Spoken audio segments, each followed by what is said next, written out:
Okay, friends. Well, here we are. It's I guess early January, and we got a cold snap coming, from what I gather. First one of the season, I think, first major one.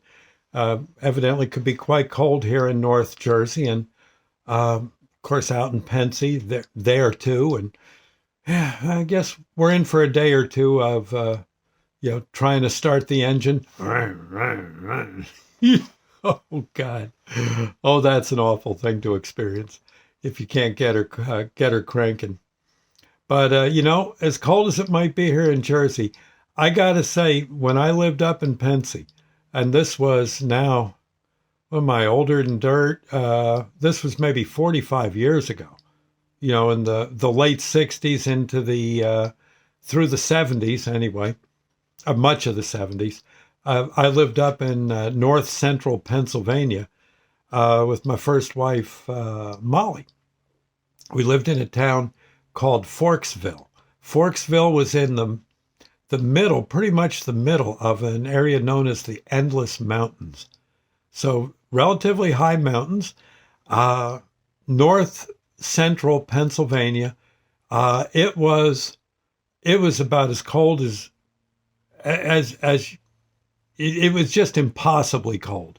There was one winter, and I am not kidding you. It would we were lucky if it would warm up to zero at noon. Yeah, there was some kind of thing with the atmosphere. I forget what it all was about now, but you could hardly think, you were so delirious from the cold. And of course, oh, heaven help you when the oil bill came. Oh, oh, you just, and oil was cheap then. We didn't think it was, but it was a whole lot cheaper than it is now. Oh my God. And oh man. And you like, I know there was, the worst part was driving in it because number one, the roads, they would salt the roads maybe at noontime.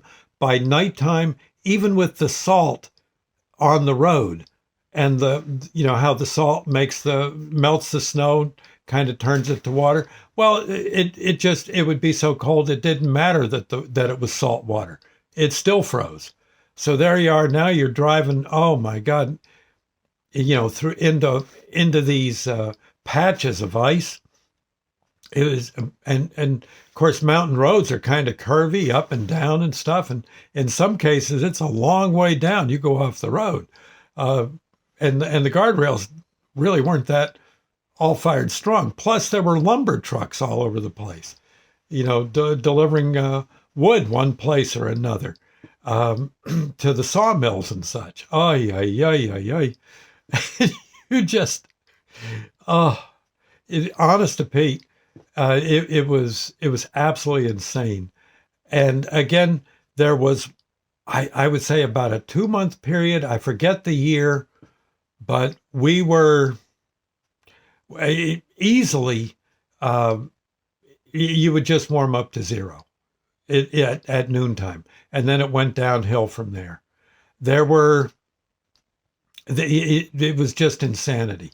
I know there were cliffs outside of town, and in the summer and spring and fall, there'd be little tricklets of water coming out of the rock outcroppings, uh, groundwater. Well, by the end of winter, the cliffs had a coating of ice, maybe 2 feet thick. Yeah, and these were just little trickles that built up. And of course, you had to watch out those things when spring came.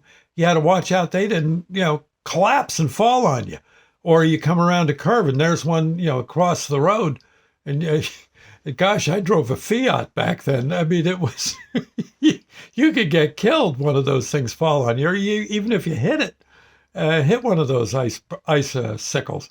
It was like you were driving the Titanic. It was so. Oh gosh, it was just insanely. Uh, it was winter squared would be the best way to put it. It was just, oh, so The wind, oh, Lord have mercy. And at night, like I said, was nothing for it to be 30 below zero with a howling wind. I don't even want to think what the wind chill was. You go out there and that, like if you ran out there in your pajamas and the door locked behind you, maybe you're looking for the dog or one of the cats is howling outside. Well, you're trying to find them. If that door slammed behind you, you're through.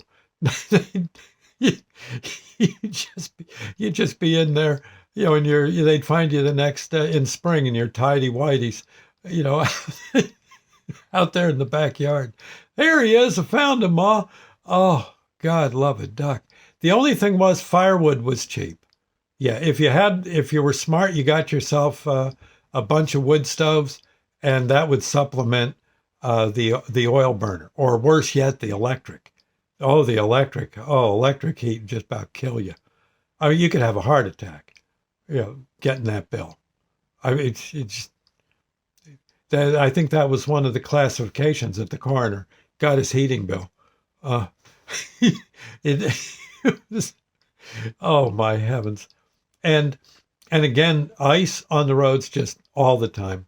After a while, you got to where you were pretty good at it, and you actually could hold it on the road. Those first few times where you couldn't hold it on the road, those were white knuckle moments. Yeah, because the guardrails weren't going to stop you. No, it just wasn't going to happen. But again, sometimes, like I think I said earlier, the cliffs would there'd be water coming out of, I guess, springs sometimes on the cliffs could happen, and people would climb up in the winter and cover them with food dye and stuff. And so by springtime you had some rather colorful cliffs with these columns, multicolored columns of water. That was kind of fun. But again, the snow was utterly beyond belief. I know my son Burgess, we had to put a big hat on him. I think Molly actually starched a stocking cap. She must have starched it because it stood straight up and it had a little red, like wool ball on the top.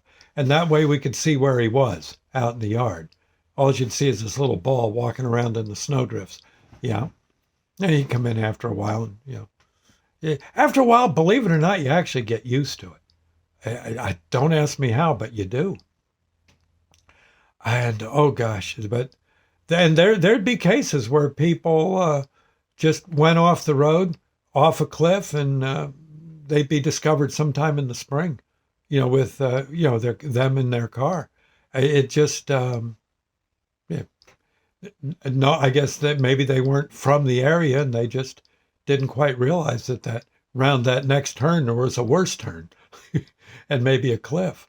And again, the guardrails weren't going to really do that awful much to stop you. Oh, it was all just unreal, unfreaking real. I know I've told this story before, but there was a guy down in the valley, I think down around, down around Berwick, who had a neat idea. He got a hose, and he hooked the hose up, I guess, indoors, maybe in his basement, and pulled the hose through a basement window, insulated the window.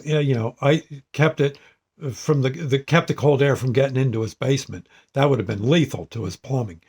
And he ran a steady stream of water through the hose out onto his lawn. And what he did was he took his hose and bent it upwards, and then set it at a certain speed of flow, and staked it into the front yard.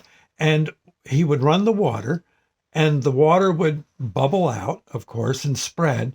And eventually he had like what looked like a big Lifesaver, like the candy, laying on the lawn. And he would color it with food dye. And he'd stop for a while and then do it again, do another one and another one and another one. And eventually he had a column of what looked like Lifesavers.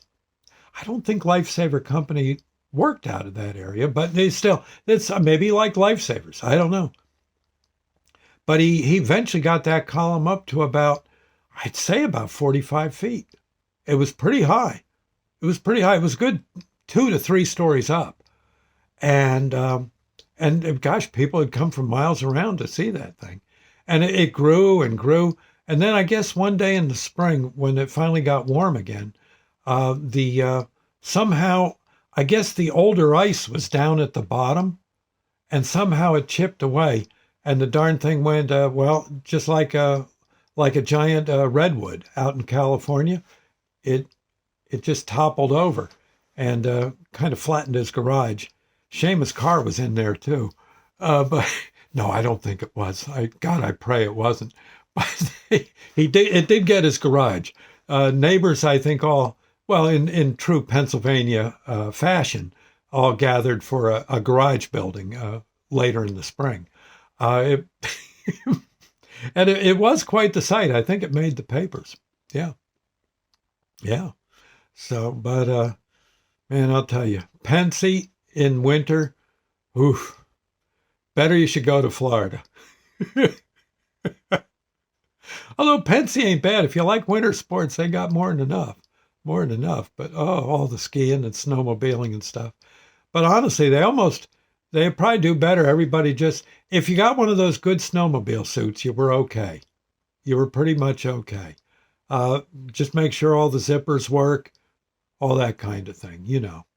And chances are you'll get through it without frostbite. Good heavy gloves, one of those ski masks, yeah. And if you do that, well, at least you'll be warm inside the house. Yeah, don't go outside like that. You're not dressed well enough. Yeah, so cold. Oh, so cold. And then when spring came, everybody just went. We all sit out there in the sun, and it felt good. Time to get the garden going. Yes. Anyway, I'll see you later, friends. Thank you, and stay warm. Bye now.